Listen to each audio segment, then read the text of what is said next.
people need to be encouraged not to quit. I've been encouraged not to quit. It helped me stay. It helped me thrive. That's all I'm saying. You're not even in music anymore. You quit music. What are you talking about? You've quit and pivoted hella times.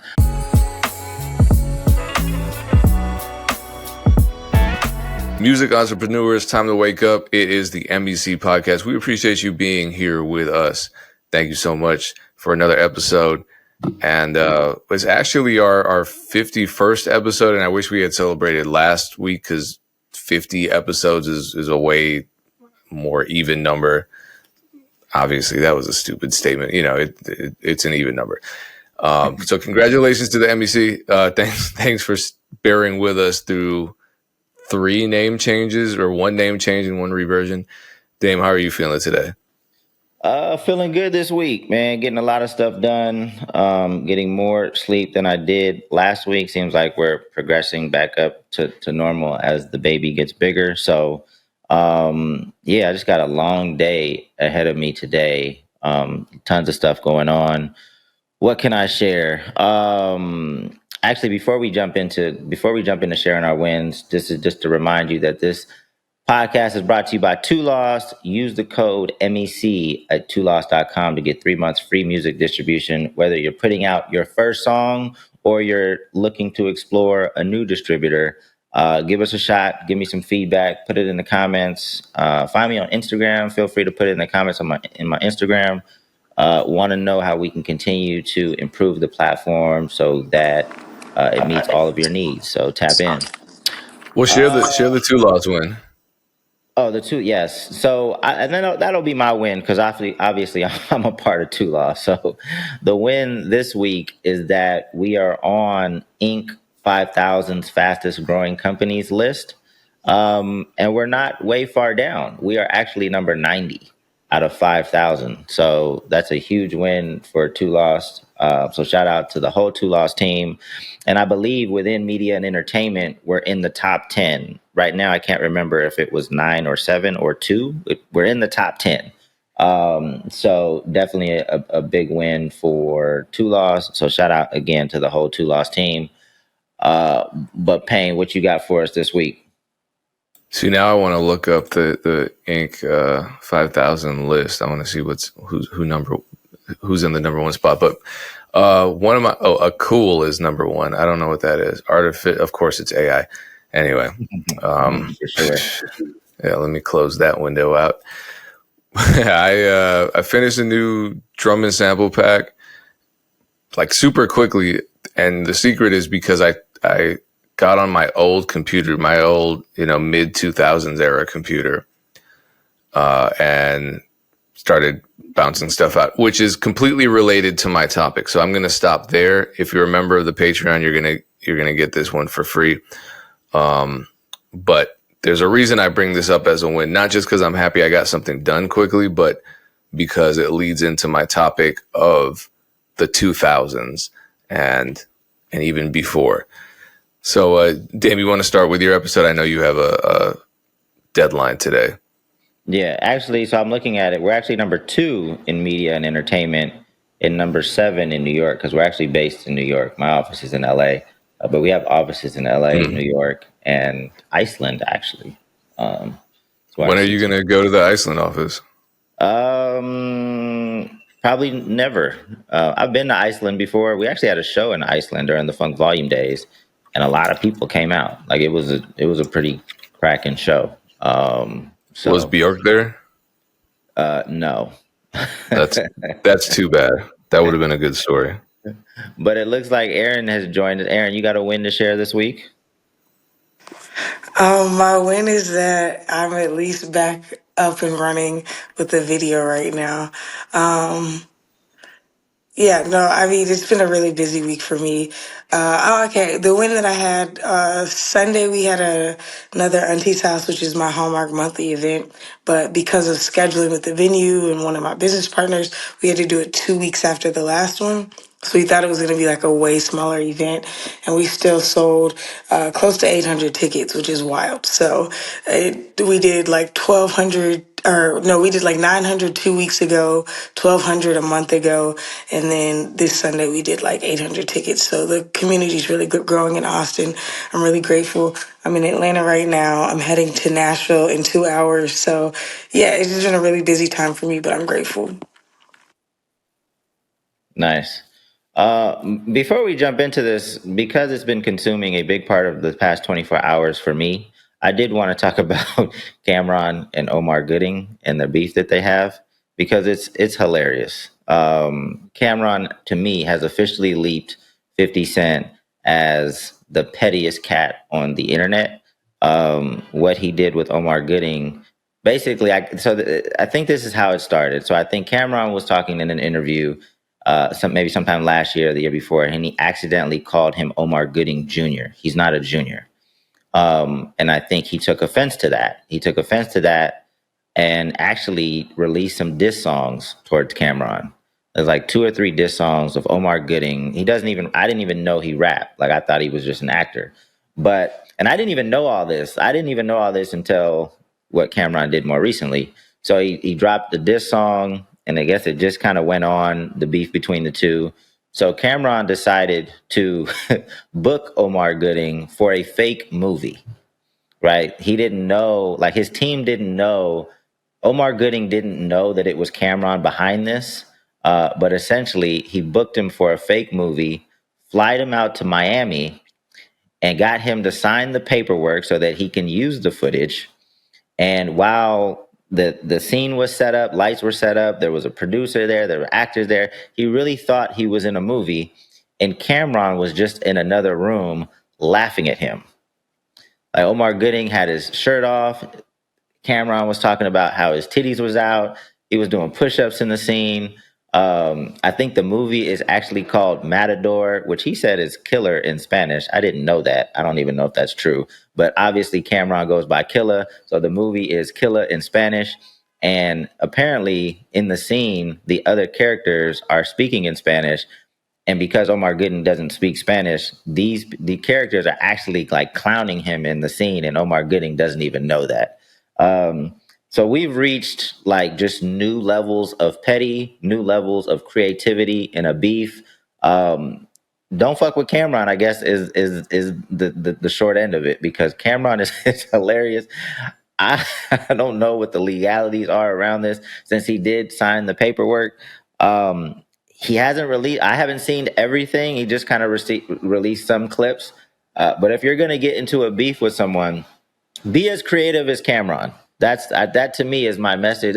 I'm always trying to pick out the learnings for independent artists from the things that we talk about.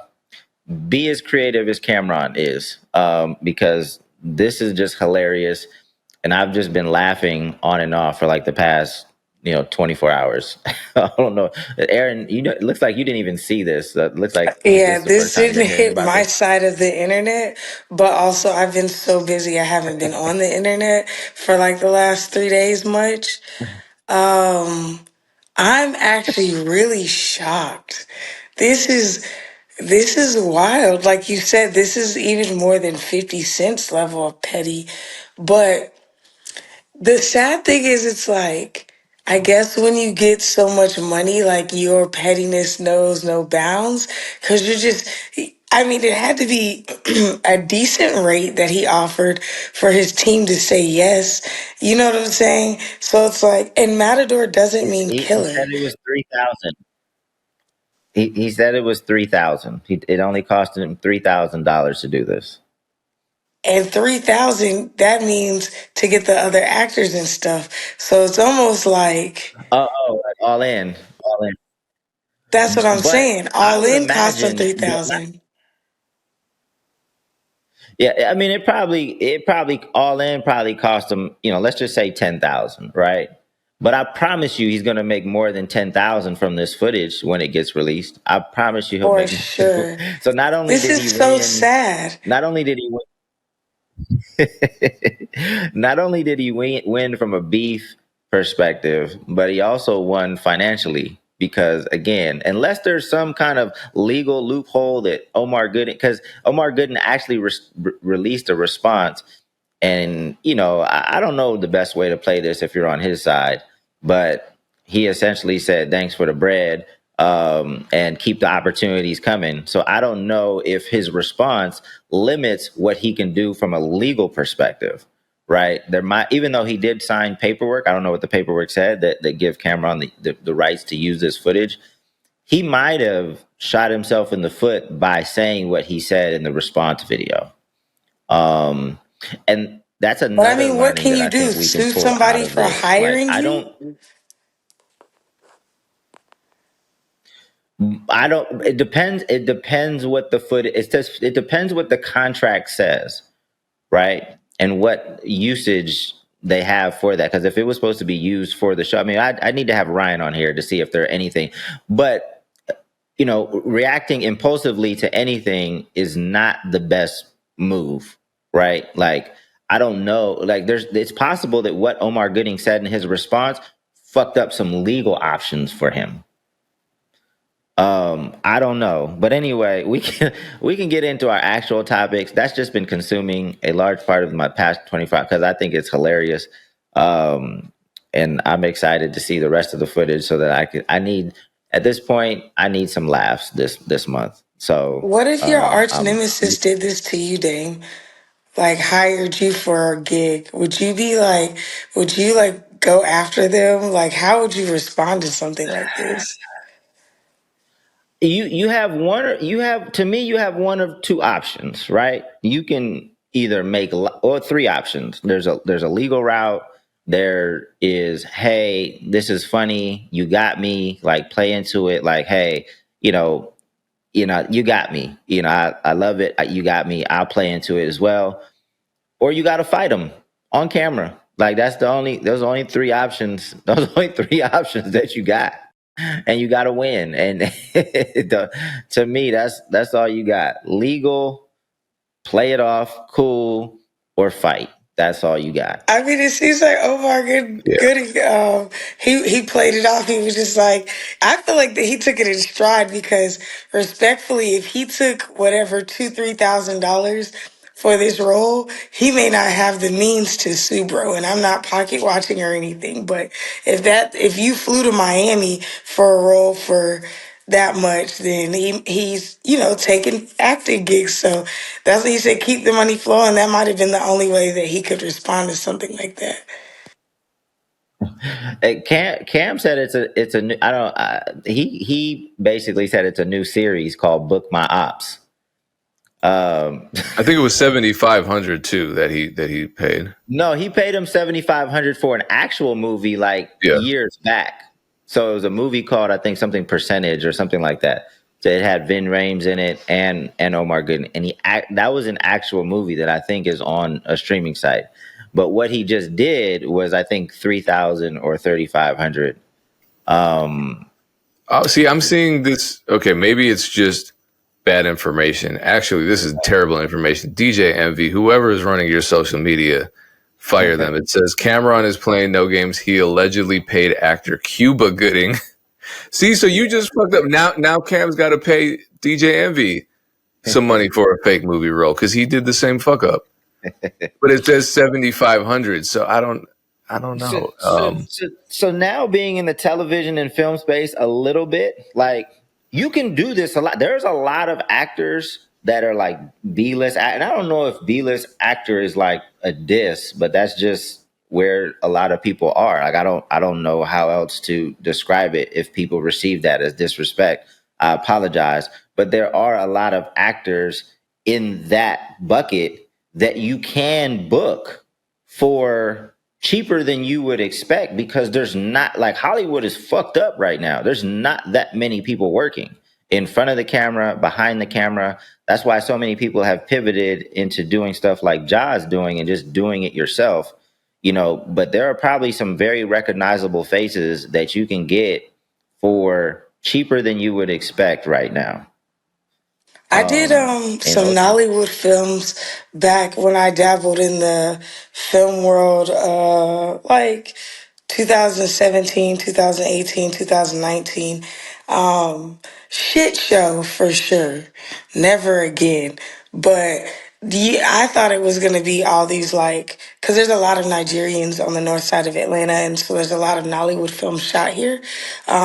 So I thought it was going to be Nigerian stars only, but they basically had like the Denzel of Nigeria star in this movie, and then they had like all of these like B and C level list American actors and actresses.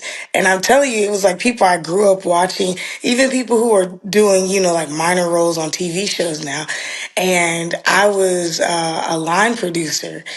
I ended up quitting because they tried to keep cutting my salary, whatever. But the line producer's role is just to check off on like who's getting paid for what and making sure I was carrying a lot of roles. I was a line producer, but I was doing a lot of the main production roles too. But like I could not believe that like literally people who I saw as celebrities or pseudo celebrities were taking like $150 day rate. Like they were coming to like act for 8 to 10 days off of literally $150 to $250. I think the lead actress, I think she got like $350 per day for her day rate. But she was like, they were like, oh, we got to do. They would rush to shoot like really 2 days in one, so that they only had to pay her for like 6 days of shoots. But I'm like, this is wild to me. I was getting paid more than some of the lead actors. Then they tried to cut my rate, and that's when I quit. But yeah, it was wild. So I've done Yeah. that before with like, and then I've done some other like not Nollywood films, just like independent films where same thing. It's like they offer somebody 2,500 and the team counters with like 10,000, and then they come back like, okay, we can do 3,500, and then the team's like, okay. I'm like, yo. But I thought that was still 6 or 7 years ago. To hear that he's doing a role for this much, I think is wild. But it is what it is. Yeah, I mean, well, I'll get into to my topic, but last thing I'll say is like, sometimes it's a matter of like there's just not work out there, so they're gonna take it, and then other times it's like, look, I want to keep working on my skill, and of course you can go to schools and take acting classes and things like that, but you want to be on set, so they'll continue to work. Um, anyway, I'll start off with my topic because it continues with drama. And I don't want to get into the details of the drama, but I want to talk about, because I'm always promoting that independent artists should be working more. Like there should be more collaboration. But I guess some things went south between Currensy and Freddie Gibbs. Currensy and Freddie Gibbs are supposed to have a project called Fetty, and Freddie Gibbs was recently on a podcast talking about how essentially he will never work with Currensy again. Um, I think that he just has a working style or a work ethic or just a certain expectation for a level of productivity that he felt that Currensy didn't meet, and the promotion and everything just kind of fell short. So what I wanted to talk more about is, one, I still want to encourage people to collaborate more. I think it's important that, you work together creatively. I think it's important that you share fan bases and cross promote. But you do want to make sure that you're on the same page in terms of what each person is expected to do, both from a creative standpoint, and then when you're marketing and promoting the project, like what the expectations are, because you guys may not be aligned on how you guys work just naturally, right? You might be a morning person, so you want to hit the studio in the morning. The other person might be a night owl, and they want to hit the studio in the night, and you have to figure that out if you're going to be actually working together as opposed to sending files back and forth. You might have a certain way for how you roll out your projects. The other person might have a totally different way of how they think about it. So you want to talk through all these things, and maybe put some things on paper so that you guys can get a line on what the expectations are, both before the project's released and after the project's released, so that you don't have the issues that Freddie Gibb and Currensy seem to have right now. Erinn, I'm sure you've been a part of some collaborative projects. What makes them? What makes the what are some of the elements of the more successful ones from your experience? This is a fascinating topic. I actually am super glad that you went the collaboration route with talking about this because I was literally reflecting on the reason that I'm so busy right now is because I'm collaborating with so many people. And I think I would be busier if I wasn't collaborating though, because I would be trying to have this level of output without connecting with people. Yeah, I think collaboration is super important. I think learning your own collaboration style comes from collaborating with more people. So you have to figure that out. Like this is just a natural, I guess, a natural byproduct of collaboration is having the bad ones, right? Like I told a story even like a month ago about how I collaborated with a friend who is an artist that I really vibe with and a curator in Austin. And then money got a little funny about like not any money, like just such a minuscule amount. So I'm like, cool, I'm not going to work with this person. But it's like, this person's also an artist, a photographer, does a lot of different stuff. So I'm like, I'll hire them. Like, I don't mind hiring them to do something, but we can't sit in the same seat together anymore. So I think that that's a thing with Freddie Gibbs. He talked about in that interview how he, like, Spitta is like one of his favorite barsmiths, right? So it's like, currency is a cultural relic, right? But I've heard from a number of people how he's difficult to work with because of certain things. Like he's charming, people love him, but there's a level of business acumen or even follow through that he doesn't have. Like that's something that's known. If you know anybody that has worked with Currensy, and this is no disrespect to the OG, I just know because I've had conversations with his team and then just nothing happened. But somebody like Freddie Gibbs who may not have the same luxuries as Currensy, right? Like if you don't know Currensy and Jet Life and what he has established, like he has an internal system where he's making money, has artists, has merchandise, tours on a closed circuit. He doesn't need a system outside of what he has to make money. Where somebody like Freddie Gibbs, again, not pocket watching, don't know his situation, but I do know he's signed and he does have to, but operates similarly as an independent artist, but has to create his own wins consistently. I don't think a lot of people, I'm not saying people aren't calling for Freddie Gibbs, but I do know that he has to make the world turn a little bit more in his world to get things done. So because of that, especially because I think he's a little bit younger than Currensy, I feel like growing up on the internet, he's probably a little bit more of a self-starter, can get things done, has a network of people, whereas Currensy can be like, I can do whatever I want to do, whenever I want to do it at whatever time, right? And so that seemed to be the breakdown, their communication style, the expectation. But that's even why Tyler, the creator, he has a similar clip that came out recently where he said that the project where ASAP Rocky is never going to drop. And he said because ASAP Rocky's a night owl, like you said, Dame, ASAP Rocky goes to the studio at 5, 6, 7 p.m. He's like, that's when I'm leaving. He doesn't do drugs or smoke. And ASAP Rocky chain smokes. ASAP Rocky has kids. You know, like it's just like a whole different thing. So I think collaboration is so important. I think it's super beneficial to the whole.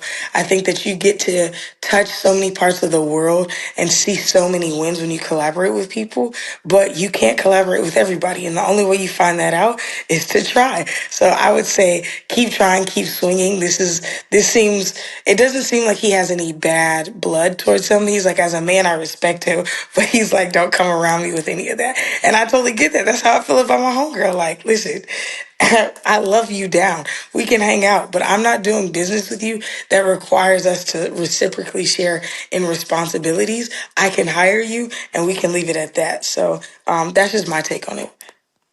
Yeah. So I think, and this is just again from the outside looking in, because Freddie Gibbs does amazingly well. I believe he's probably like 7 million monthly listeners. Like his music crushes. Like they both have very respectable businesses. I think the misalignment is how precious they treat the music, right? Because Currency's business model is based off of a lot of music coming out. I think he was releasing like a project a month or so. I don't know if he still does that, but he has a shitload of music, right? It's more of like a La Russell approach, like where the music just keeps coming.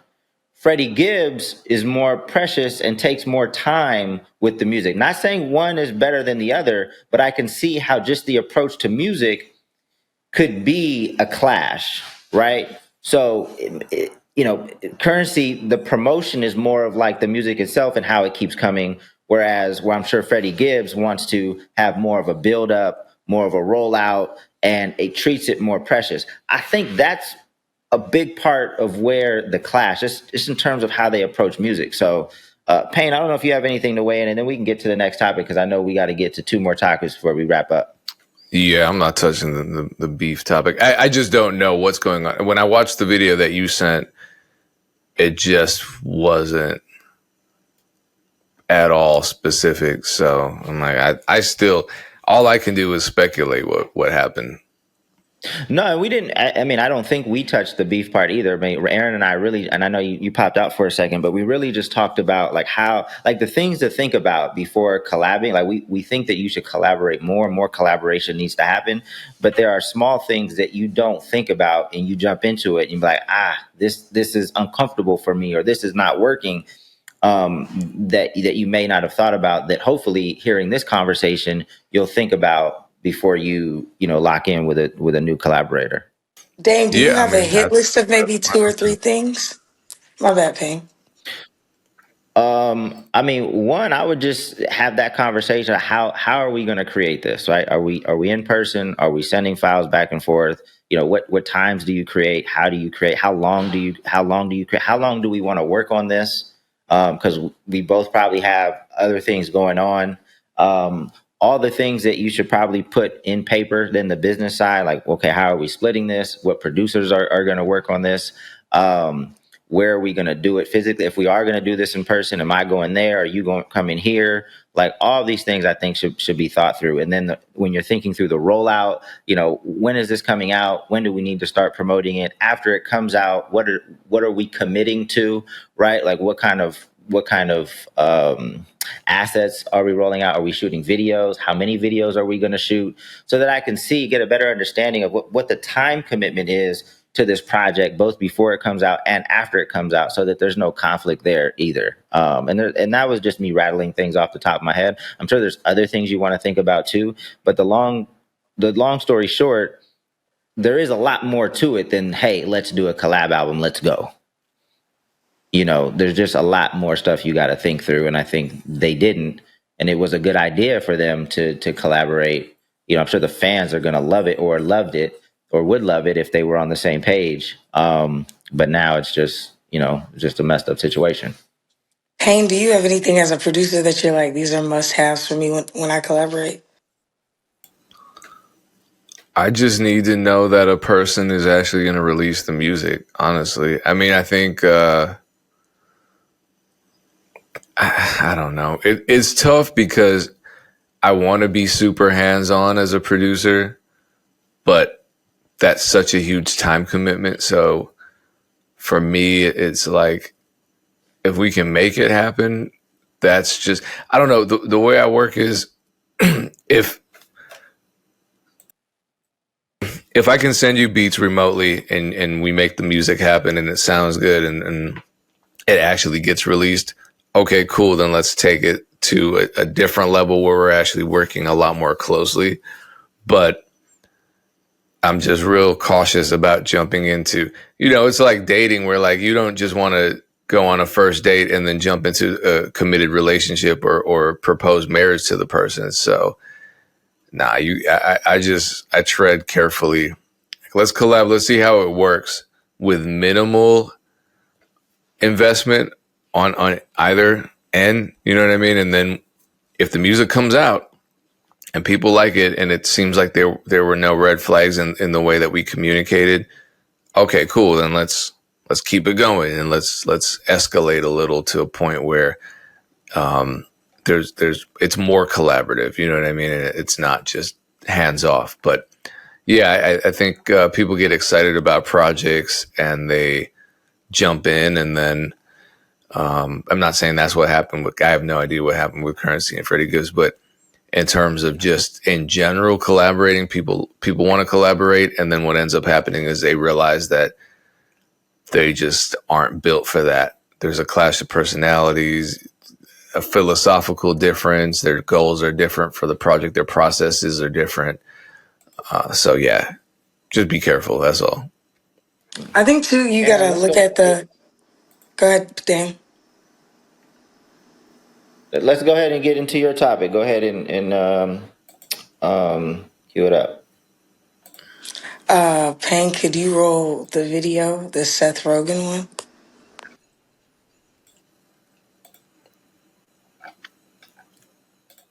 The only way to mitigate not being successful is to not quit. That's it. If you don't quit, you might make it. And if you quit, you definitely won't. and and honestly, I think after all the years I've seen people make it and not make it, the only common denominator is that. I always think about like Ian McKellen. Like, had you heard of him before he was 65 years old? Like that guy, I had never fucking heard the words Ian McKellen until he was Magneto in X-Men. And all of a sudden he's like in Lord of the Rings. He's one of the most famous people on earth. He got famous when he's like 60. Like that's what happens to people sometimes. You know what I mean? I feel like that's an all right place to stop, right? Yeah, I think so. Definitely. So, So Dame hates this. yeah. I sent it in the group chat last night, and Dave was like, "This is stupid," and I was like, "Wait, what?" I thought it was solid. So I'm just gonna tell my side why I think it's solid, and we can have a healthy conversation. I don't really think it's a debate. I think we probably see a lot of similarities. I just think a lot of times people need concise small things to sink their teeth into. And I believe that if you don't give up, you'll succeed. I do think that if you have proper parameters, a good community, you collaborate frequently, you have mentorship, that as you move forward, you refine the direction and even the energy that you put into moving forward, right? But I think it's the energy behind it. Like, I'm not gonna quit, right? I have pivoted 100 times in my life. I even think about my company, Build Your Own Dreams. I've had that since 2020. We formalized an LLC, I think in May or June of 2020, announced in September of 2020, and now it is August 2025, which is super tight. We're about to hit 5 years, but we've changed our business model, I think, 8 times in the 5 years, and about to get one of the biggest contracts we ever gotten, right? So that to me is a don't quit. That's not a don't change, right? But I think, Dame, your point was a lot of people need to pivot. A lot of people need to quit the BS that they're on and move in a different direction. And I don't disagree with that. That's even like me with management. When I first started, I was like, oh, this is cool. I want to help out my friends. A year in, I was like, I want to be the biggest. I want to take these guys to be the biggest band in the world. A year after that, I was like, I want to be the biggest manager in the world. So that means that they got to do really well. And then I was like, maybe I'll take on a few more clients. Then I was like, I don't know if these bozos are going to do well, but I'm going to do well. I'm going to take on a ton of clients. Now, you quite literally couldn't pay me to manage somebody. Like, I don't care. Like, I don't know if there's a number that you could offer me to manage somebody, to be honest. So it's like, I don't see that as quitting because I took those same skills and I have utilized them. In fact, management gave me such a wide toolkit, but I also think that it's because of my personality. I'm naturally going to get good at a lot of things, or at least be functionally good at a lot of things. And management was just the modality and the vehicle that I used to get there. But I want to know if you have like, pure disagreement with this, Dame, or if it's more of a vernacular switch, which is what I'm saying. Like, I don't think it's necessarily quitting. I think people got to have that don't quit mentality, but then pivot within the process. You know what I'm saying? Like, it's kind of like A lot of professional athletes started out playing baseball or football, and then they switched to basketball or vice versa. So, yeah, just thoughts there. But that's ultimately not how most people are receiving this, right? They're pivoting. Sure, that means How you do you quit doing know? what you were doing and you pivoted because just think about like it's an impossible. Just think about it logically, right? Let's just say nobody quits, right? The only other thing you can do is die, right? Before you may, and even if somebody died, people will still be like, well, if they continued living, they would have made it at some point, right? If you look at it from an economics perspective, the market for certain things is only so big, right? The market for music is only so big. There's only so many ears in the world that want to listen to music. If somehow we snapped our fingers and all the artists right now didn't quit, what do you think would happen? Do you think they would all be successful? It's of course you have to pivot. That's why I'm thinking of starting like just a rant podcast that's like 15 minutes long. And what I tell people is we all can win at something for sure. We all can win at something for sure. We just can't win at the same thing. Unless I that agree same with thing that, is just but being a different I unless don't think that that's two different worlds though. Like I don't think it is I don't what I Seth Rogen is talking what yeah, I'm getting choppy on your side. But let me just finish this. What Seth Rogen is talking about is specifically the movie and entertainment world. Don't quit. But again, there's a lot of people that want to be on screen, that want to be directors, that want to be producers in that world.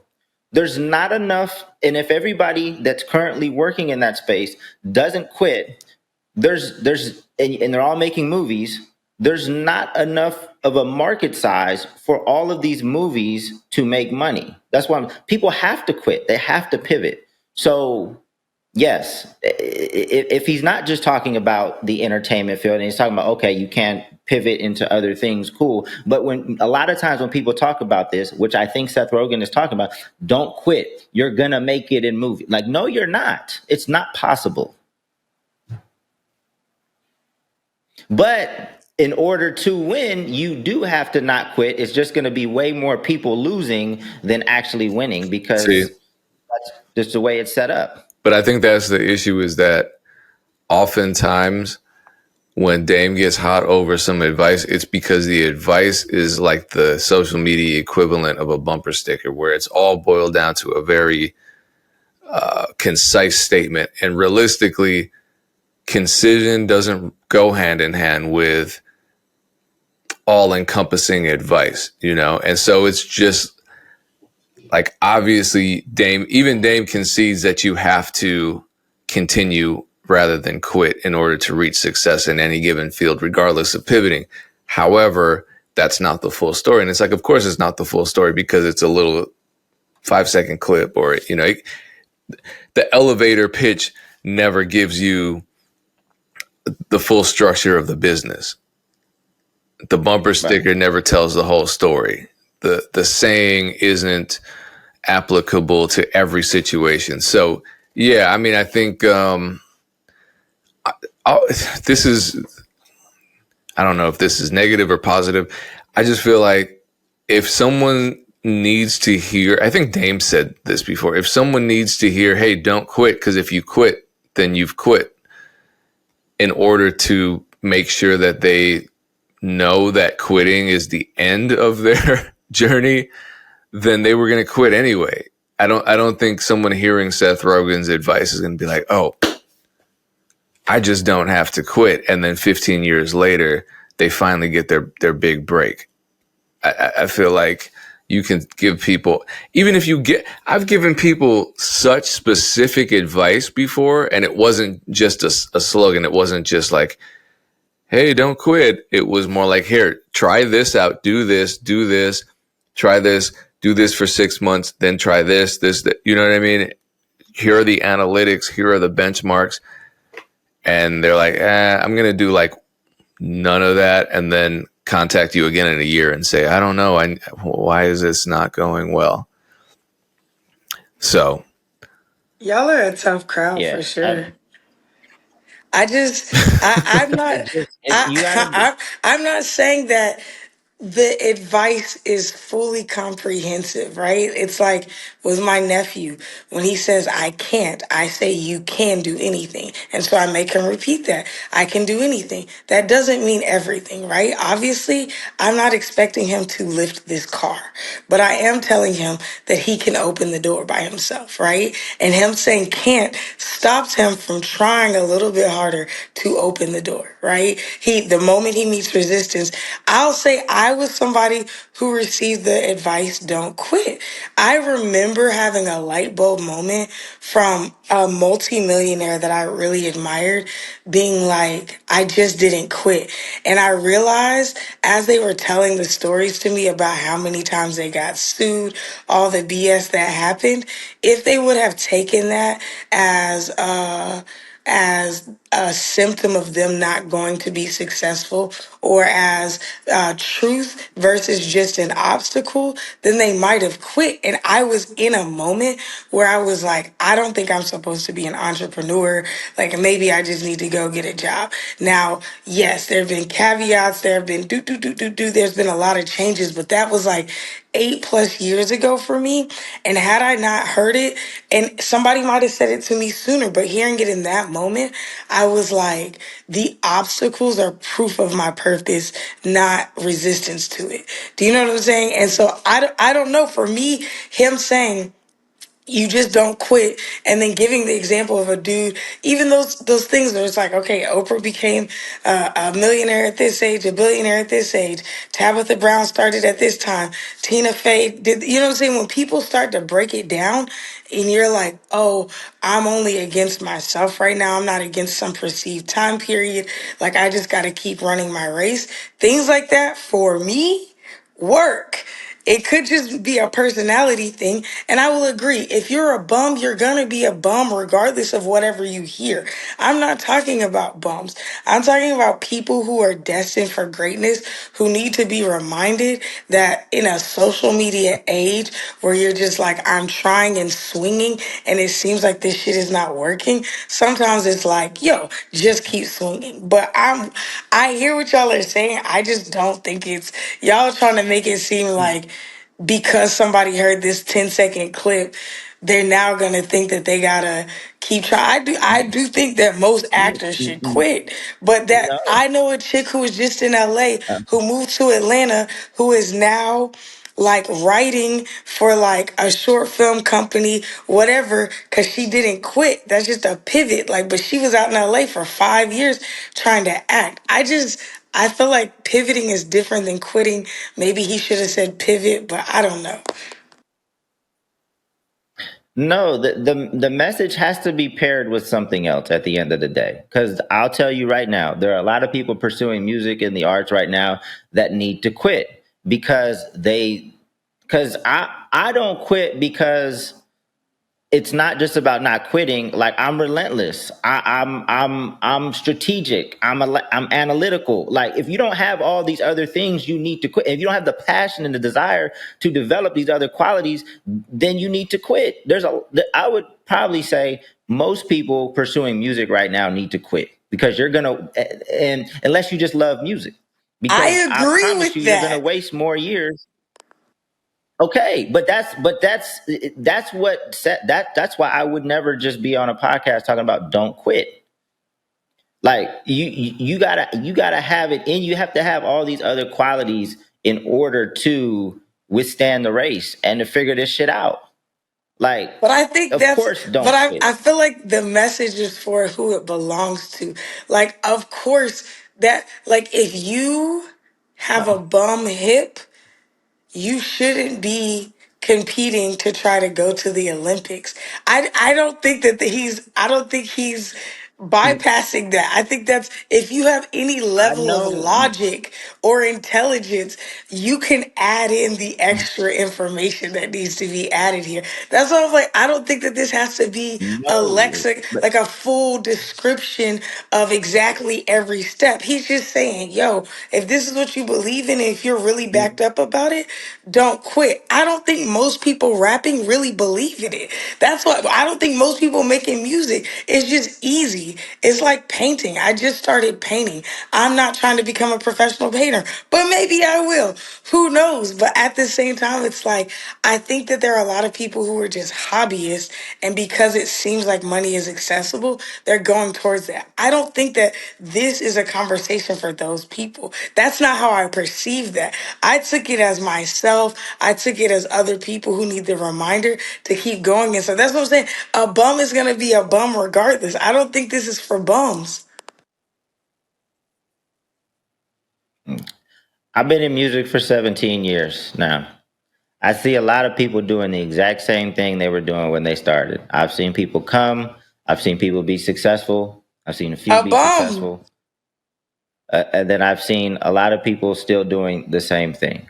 Again, all kinds of people are going to hear these messages, right? And I think most people need more meat on the bone when they hear these messages because a lot of people hear what they want to hear, right? So that's why I don't like these don't quit. What I'm trying to do is save people. I want people to be successful for sure. It may not always be in music, but I want to save people time. I wish people would have saved me time for things that I pivoted from. Okay, but hold on, Dame. Realistically, just be honest. If the same artist who was never going to make it watched the Seth Rogen video and then also watched your 15-minute rant about how you should quit if you know that's where you're at, would they actually take either advice? I have no idea. I obviously people come up to us fairly frequently and and show appreciation for this podcast. But at the end of the day, like I give out information. If it lands with people, amazing. If not, at least I got to rant for an hour. Well, it's like, every time there's a piece of advice from Russ, it's you have the same reaction to that, and it's like, okay, granted, yeah, people can't just take Russ's framework, apply it to themselves, and reap the same rewards from that because they're not him. And also, they have no idea the minutia that was involved in him building his career or creating his music or branding or networking. They have no idea. So it's kind of the same thing where a person will see his advice. It can be as specific as possible. It can be as honest as possible. It can be as detailed as possible. And they're still going to take from it what they want and run with it. I hear people perverting entire books. Well, like the Bible, come on. You know what I mean? People just take what they want from whatever it is, no matter how comprehensive, and they run with it. That's my point. And it's super pessimistic to say, but it's like, I feel like people will use the Seth Rogen video as an excuse to be fuck ups as much as they will read through an entire Passman book. And if they're not retaining, if they're not understanding, if they're not synthesizing, if they're not properly applying, plus there are all those X factors like passion and emotional intelligence and interpersonal skills, they're still going to end up in the same spot. But listen to what Seth Rogen said. He said the common denominator amongst people that made it in his field is that they didn't quit. Like even if you think about no shit. Well, that's what I mean. It's a truism. You can't really argue with it. Of course, that's no shit. But That's there what has I'm to be, saying. Like, what is there to argue with here? Like, keep because going. it's not helpful to a lot. It's not helpful to a lot of creators, right? It's not a helpful statement to me. It's like, all right, so I just don't need to quit. There's a lot of people that don't have a support system. They don't have an Erinn or a DJ Payne One in their life to give them the realities of okay, what are the other common denominators to me are way more important. It's not don't quit. The other things that I talked about that I believe I possess, those are way more important to your success than not quitting. That's why a video like that is a waste of time to me. I mean, it's not a waste of time for the people that posted it and probably monetize the hell out of it. Okay, because people, I mean, people on the internet are just looking for positive shit to like. They're probably spending more time finding videos like that to like than actually putting in the work to actually take a step forward in their actual So business. what is the purpose It's a of what feel we good. do though? You know what I'm saying? Because anybody could clip up anything we say and be like, "I disagree with that," because of this. I feel like They could I feel disagree like with it's. what they could just Go ahead. they could they could disagree with whatever they want, but we just talked about exactly like tangible things that they can do when collaborating with an artist to increase the likelihood that that collaboration is successful. We gave them tangible Did you information on watch the what. whole clip? Did you watch the whole podcast? No, you just sent me a clip. I'm not watching that That's podcast. what I'm So saying. you This sent me is the not a clip. fair assessment because yes, we just gave a full whatever. But if a clip of ours gets out online and they hear us ranting and saying artists should just quit, that's all they're running off of. They're not running off of the whole. That's what I'm saying. It's like for us to sit here and analyze 22 seconds of a video and then say this is dumb because people need more. It's like we didn't even give the actual podcast the opportunity to be more, much less the person who's perceiving it. I'm just saying, I think we're being a little bit too harsh on the clip. I don't think it's that So deep. so I think people need to be encouraged not to quit. I've been encouraged not to quit. It helped me stay. It helped me thrive. That's all I'm saying. you're not even in music anymore. You quit music. What are you talking about? You've quit and pivoted hella times. Since you watched the podcast, what else did they provide that gave not quitting more color, more content? I What else? didn't watch the podcast. That's what I'm telling you. You're saying that it's just a snapshot. You think it's not beneficial because you need more. I'm telling you that just that snapshot was great for me and was encouraging. And I have multiple examples of other places in life where just a snapshot was encouraging because of the type of person I am. A bum is gonna be a bum. I don't, same way that you tell Pain all the time, I'm not talking to the trolls. We're talking to people who really want education. I just wanted to share it because the people like you, me, and Pain who hear these things sometimes may just need to be reminded that the continuance is the success. That was my whole point because a person like me, I'm not looking at that as don't quit anything. Because, like you said, clearly I quit the music industry. But even quitting the music industry right now, I make most of my income from the music industry and I don't even consider myself in it. When I quit slash pivot, I was able to make more. I have transferable skills. That's what I'm saying. I didn't see this as double down and do the same dumb shit every day and don't give up on that. I saw this as keep going, especially if you're passionate about something. That's what I'm saying. It's almost like we're expecting the audience to be dumbasses when they watch this. I'm expecting coherent, intelligent humans to hear this. If it works for you, it works. If not, it doesn't. But arguing with something that feels like it's a truthism, as Paige says, it doesn't make sense to me. I don't understand why it's such a big deal. I've always approached this podcast as a way to give like a deeper level insight and feedback on what people are doing, right? Good job, keep going, never quit, blah blah blah. Like that's a waste of my time. Like I'm not like if that's what you need, then that's to me when I'm on this podcast. That's not what I do. I am not a rah rah like I That's why want to I'm here, because that's what I do. I want to share my experience that you're not going to find in books. Like there's not going to be a book that tells you like or that kind of gives you a heads up before you collaborate with an artist. That doesn't exist. Not in Donald Passman. That's not in Ari Hurston. Like because these are things very specific, sometimes very specific to the hip hop community and hip hop artists, but That's what I want to cover, because I think that's what people actually encounter, like these smaller things, like what you should look for in a merch person, right? What's that? How do you set expectations when, you're selling merch and you need that's not going to be in Donald Passman's book. Those are the things that I want to talk about, because I think that's actually helpful. If you need a cheerleader, go to another podcast, or Erinn, you say that's you. Maybe that's what you represent on this podcast. That's not me. That's really how I feel about those videos. I got you for sure. I'm just saying, I thought it was cool. And I'm not somebody who's like a hand holder either. I mean, clearly that's been part of my issue in this industry. People want their hand to be held. And I'm like, well, that's not happening over here. I just think if you've got the grit, sometimes it's like, yeah, you're gonna get slapped in the face. Like the taste is, your shit gonna get beat sometimes. But like, yo, keep going. That's just part of it. Like when I got sued, was almost 3 years ago now. Like the amount of people that I hit for advice and they were like, oh, welcome to the club.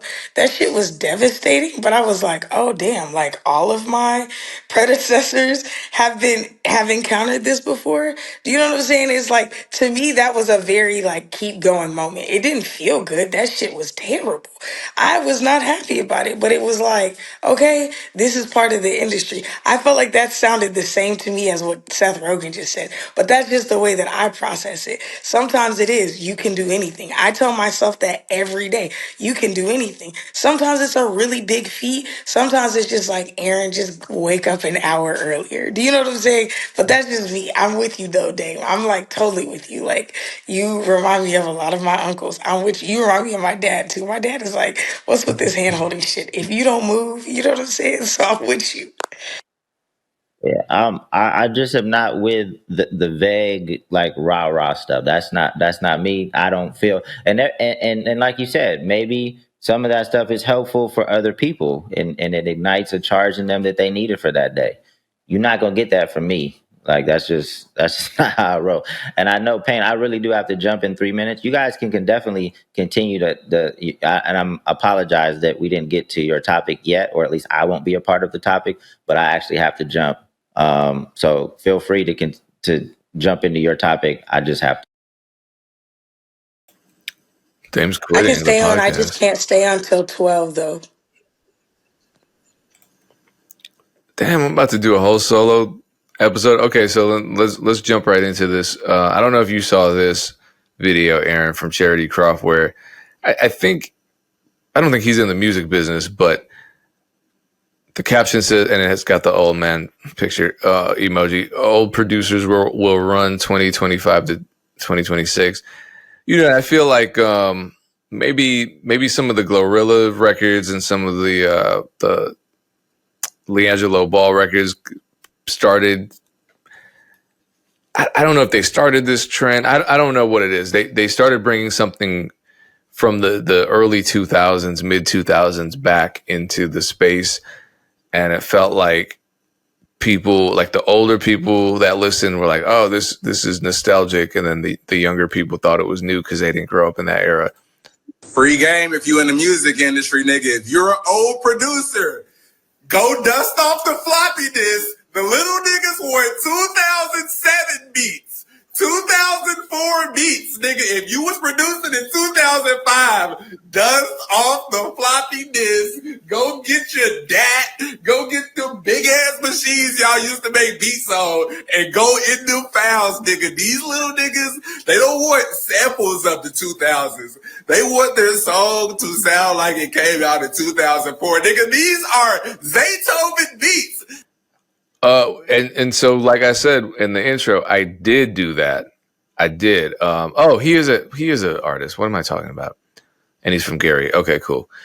Yeah. So I went back on my old computer and bounced a bunch of unreleased tracks, unused beats, and threw them in a sample pack. And then I'm going to release some of the beats too, as is, just because.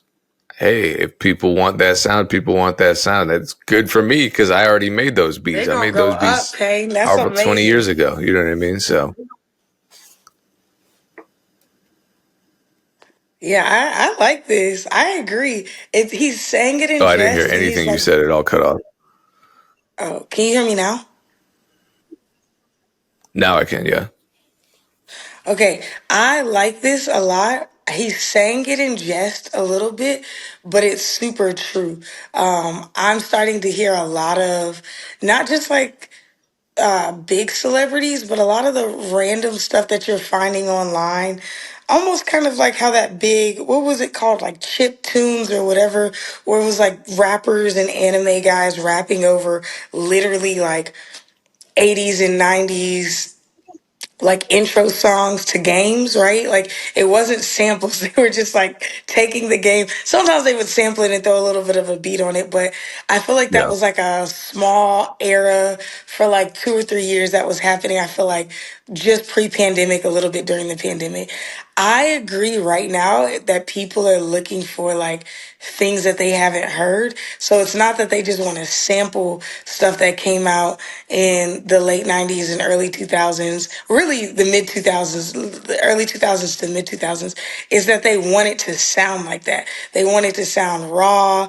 They want it to kind of sound like, not put together as cleanly as stuff happens right now. I think part of this is a response to AI. Part of this is a response to just like how dynamic the music industry and sounds are. It's almost like going back to something that's like foundational or something that you either nostalgically loved or came up on but don't really remember it. You might have been 2, 3, 4, 10, 15, but now hearing it, you're like, oh, I don't know, there's something about this that I really like. And I also think how unique it is. It's like now there's a level of a standard where it's like, oh, if it doesn't sound polished to this degree, this isn't industry standard. Whereas back then, it was kind of a crapshoot. Some of my favorite songs, Yeah. it's like it could be Jeezy or Kanye, and you're like, whoa, the song sound even Beyonce. I've gone back to listen to some old Destiny Child tracks recently, and I'm like, ill, these like these beats actually sound terrible, but the songs were hits. So I like this. I rock with the sentiment. I agree. All the uncles and cousins and brothers, all y'all who have pipe dreams that never worked out, go ahead, upload your music. I feel like you could sell some beats right now. I think it's a really cool statement. I think it's a cool time.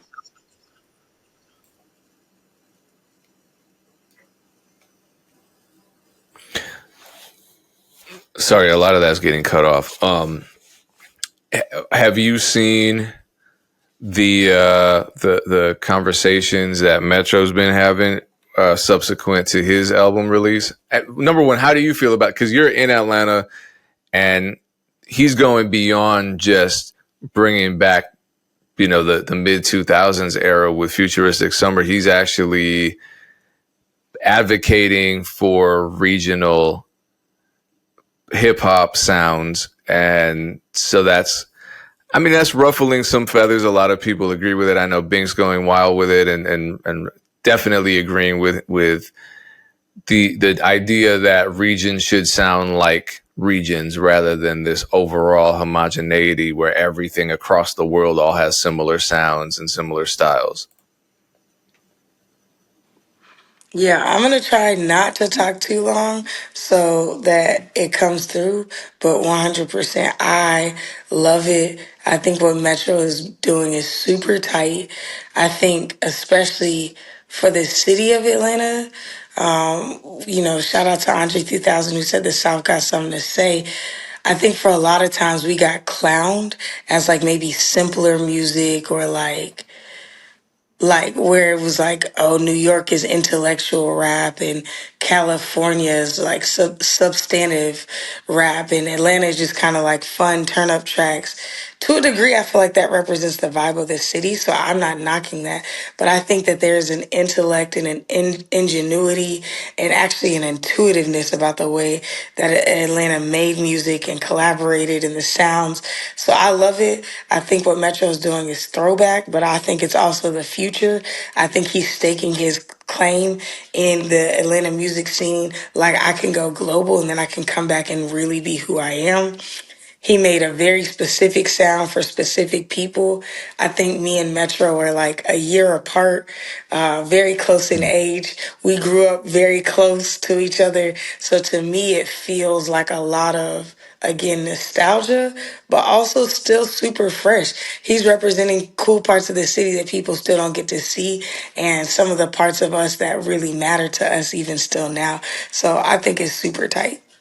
So here's what's interesting to me about it all, because there's always been this kind of like ageist vein in the dialogue, especially lately. I don't know what it was, like people weren't getting Metro's project or something, but he starts posting these tweets where he's doing the opposite of what's expected. You know, we expect people to use unk as a pejorative. We expect people to call someone old as an insult in the hip hop space, especially when it comes to producers and rappers. And, you know, old this and that, and it feels like that's changing.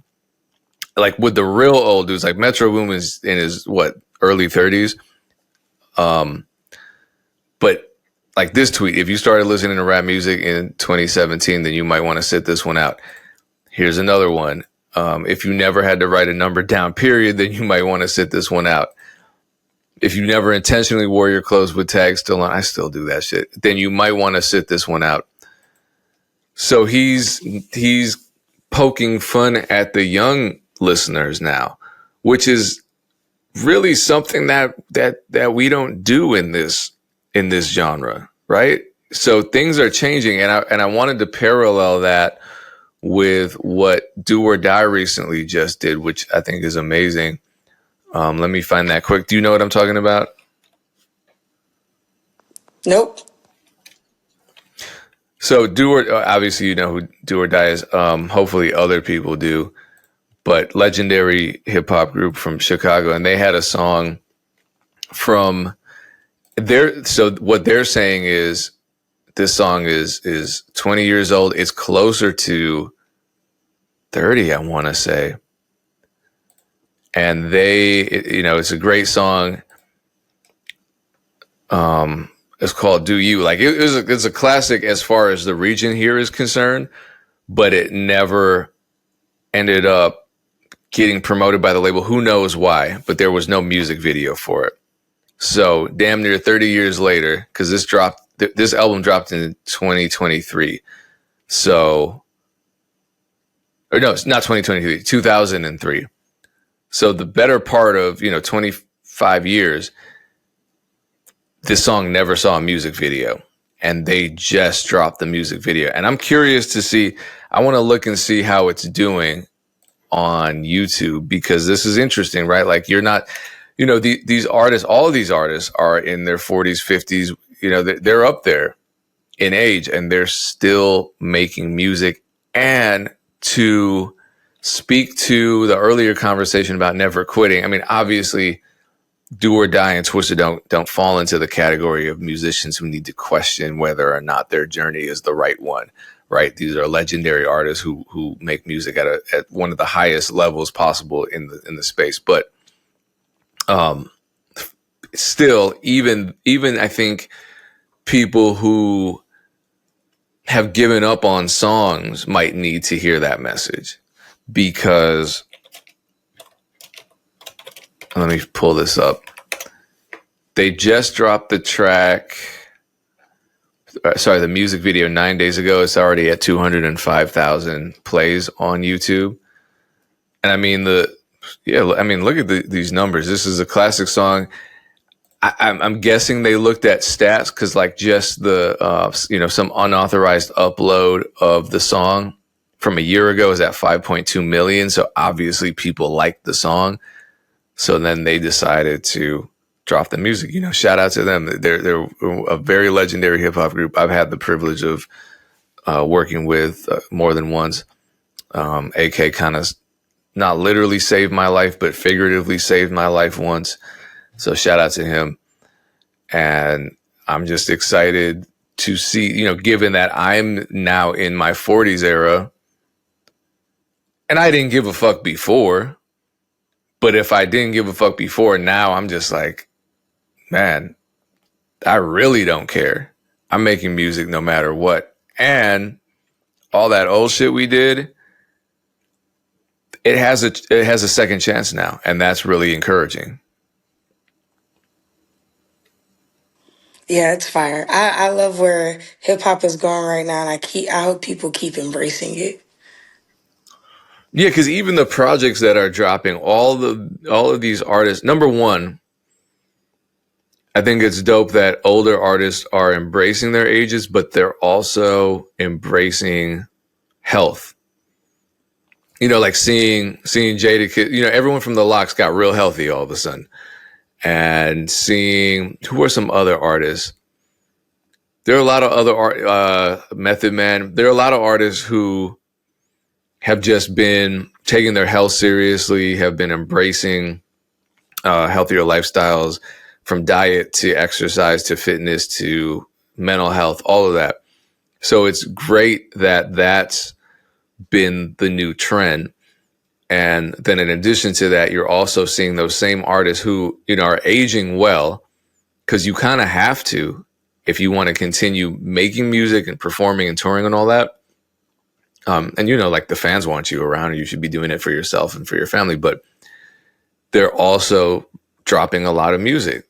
You know, like people are, you know, the 2 Chainz project. There are a lot of older artists who are not fading out and just kind of playing into the whole, well, once you're past 40, you need to just stop narrative. They're still putting shit out, and people are embracing it, and the music sounds like it's evolving and growing with them as they advance in age. You know what I mean? It's not this embarrassing, like, old dudes try to sound relevant again. It's like, no, they're making the music that makes sense. So I'm all for it.